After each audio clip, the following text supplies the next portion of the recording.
A notícia da prisão de Carla Zambelli, deputada federal eleita por milhões de brasileiros, cai como uma bomba abafada pela grande mídia. O silêncio ensurdecedor dos principais veículos de comunicação revela mais do que simples omissão. É um retrato do medo e da manipulação. Enquanto manchetes internacionais repercutem o caso, aqui dentro, muitos preferem ignorar ou distorcer os fatos, como se a prisão de uma representante do povo fosse algo trivial, passageiro, sem maiores consequências para a democracia. Mas não se engane, não é só uma prisão. É um ataque calculado à democracia.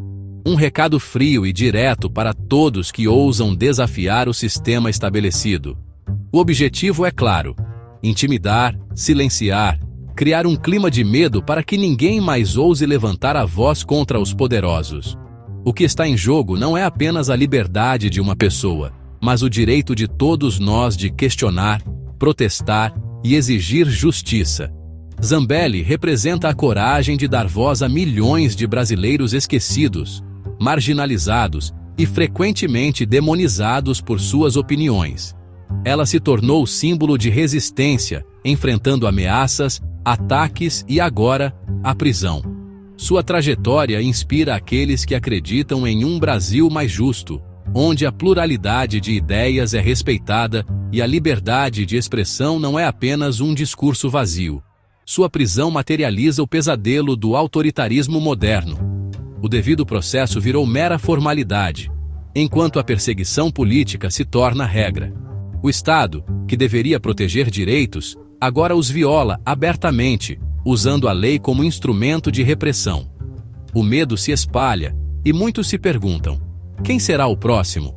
Não estão prendendo só uma mulher, mas tentando sufocar a esperança de um Brasil livre, plural e democrático. Cada grade que se fecha sobre Zambelli é uma tentativa de calar milhões de vozes que sonham com um país melhor, onde a justiça não seja seletiva e a liberdade não seja privilégio de poucos. A cada novo abuso, testam nossos limites, esperando nossa passividade, nossa resignação diante do avanço do autoritarismo. Mas a história mostra que, quando o povo se cala, a injustiça prospera. É preciso resistir, denunciar, não permitir que o medo vença a esperança. A prisão de Zambelli é o troféu exibido para intimidar todos que ainda ousam resistir.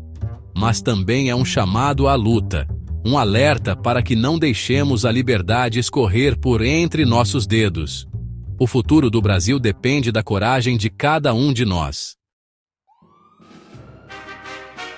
Por que na Itália? Não foi acaso, mas uma jogada geopolítica para humilhar o Brasil em escala internacional. A soberania brasileira foi ignorada. Nossos representantes agora podem ser caçados em qualquer lugar do mundo. O mecanismo de cooperação internacional foi distorcido para perseguir adversários políticos. O silêncio do governo brasileiro diante dessa afronta é cúmplice e revela a falência moral das instituições. A prisão de Zambelli no exterior abre um precedente perigoso. Qualquer voz dissonante pode ser perseguida além das fronteiras. O que acontece com Zambelli é perseguição política, pura e simples. Seu verdadeiro crime é ter opinião própria e não se curvar à narrativa dominante. Desde o início, foi alvo de assédio judicial e distorções midiáticas para justificar sua punição. O processo é uma colcha de acusações vagas, enquanto corruptos seguem impunes. A mensagem é clara: não há mais espaço para oposição no Brasil. A liberdade de expressão não está morrendo. Foi assassinada a sangue frio. A prisão de Zambelli escancara a hipocrisia do nosso sistema de justiça. Enquanto ela é tratada como criminosa internacional, corruptos confessos seguem livres e poderosos. A lei tem lado e preço. Para aliados, garantias. Para opositores, perseguição. A justiça virou ferramenta de vingança, destruindo a confiança do povo. A prisão de Zambelli é demonstração de força de um sistema que não tolera ser contestado. O silêncio dos autoproclamados defensores da democracia é ensurdecedor. Em tempos de crise, quando a liberdade mais precisa de vozes corajosas, o que ouvimos é apenas o eco do vazio. Aqueles que antes ocupavam palanques, escreviam manifestos e lotavam auditórios para defender direitos fundamentais, agora se escondem atrás de justificativas frágeis e conveniências políticas. Artistas, intelectuais, ONGs e a grande mídia que antes bradavam por liberdade, agora se calam. Sua defesa sempre foi seletiva. Quando a liberdade ameaçada não serve aos seus interesses, preferem o silêncio à coerência. O compromisso com a democracia, para muitos, nunca foi absoluto, mas condicionado ao alinhamento ideológico do momento. A imprensa, que deveria ser o bastião da verdade e da liberdade, virou assessora do autoritarismo, celebrando a perseguição e justificando a censura. O jornalismo investigativo deu lugar à narrativa oficial, e a pluralidade de opiniões foi sufocada por interesses de poder. Essa omissão é traição histórica ao povo brasileiro. Quando as instituições que deveriam proteger a sociedade se calam, abrem espaço para o avanço do autoritarismo e para a erosão dos direitos civis. Eles tinham voz para denunciar o autoritarismo, mas escolheram o silêncio em troca de favores do poder. Preferiram a conveniência à coragem, a proximidade do poder à integridade moral. Em uma tirania, ninguém está seguro. Hoje é Zambelli, amanhã pode ser qualquer um. A história mostra que regimes autoritários não escolhem vítimas por afinidade, e a indiferença de hoje pode se tornar o lamento de amanhã. O silêncio deles será lembrado como o som da traição. No futuro, quando a liberdade for novamente celebrada, não esqueceremos quem se calou quando mais precisávamos de coragem e verdade. Em democracias maduras, prender um parlamentar no exterior por motivos políticos seria impensável. A imunidade parlamentar é pilar da democracia, não privilégio pessoal. O Brasil banalizou essa violação, aproximando-se de regimes autoritários. O judiciário virou ator político e o lawfare se tornou ferramenta de disputa. O caso Zambelli é um escândalo internacional que mancha nossa reputação. Enquanto o mundo avança, debatemos se podemos expressar opiniões sem sermos presos. Mesmo presa, Zambelli escreveu uma carta histórica ao povo brasileiro e ao Congresso. Ela lembra: atacar um parlamentar é atacar todos, e a supressão da imunidade abre precedentes perigosos.